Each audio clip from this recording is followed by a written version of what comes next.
विवाह करण्याकरता स्थळ पाहिलं त्या काळामध्ये अब्जपती अरबपती घर मिळालं तिला. अरबपती त्या काळामध्ये. हा काळ आहे ज्ञानोबारायांच्या काळातला. ज्ञानोबारायांच्या समकालीन 750 वर्षपूर्वीचा इतिहास सांगतो मी.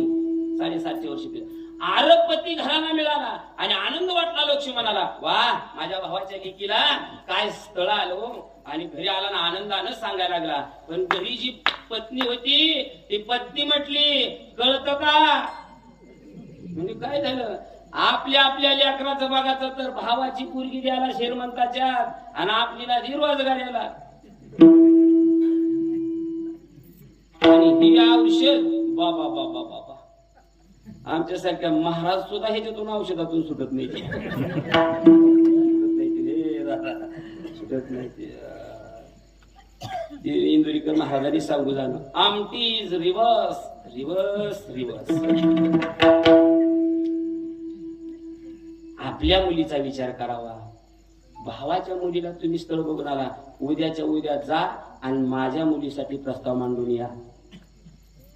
लक्ष देऊन दृष्टांत ऐका. हा चरित्र ऐका, फार थोरा मोठ्याचं चरित्र आहे.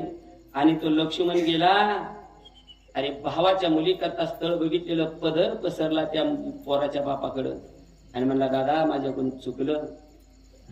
माझ्या पत्नीच्या हट्टा करता मी माझ्या भावाकरता मी स्थळ काढलं होतं, पण माझी पत्नी हट्टी आहे, माझ्या मुलीला पदरात घ्या. पण ते म्हटले मुलगी तर दाखवा. ही देखणी होती.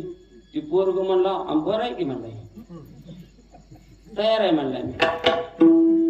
मग बघा हे गुंडा घरात आणि लय असले मिळाले की हुंड्याचं विचारायचं. ते म्हटला तयार आहे मी. तयार झाले, ते लग्नाला तयार झाले. आणि ह्या कमलनं 14 महिन्याचा विवाह व्हायचा होता, तर होऊ दिला नाही तिथं. आणि आपली मुलगी विमल दिली तिथं. आणि स्वतः 14 महिन्यासाठी स्थळ बघायला गेली बाई असून बाई कारभारात अशा घरात घुसली कुणाच्या वेळी, कशी घराची नासधूस होते. पण नाही का, महिलेनं आपलं चूलमूल तिथपर्यंत मर्यादा ठीक आहे. पण आता नाही असू द्या, त्या लय लाडक्या झालेल्या. 1,500 याच्यापासून तर बाबा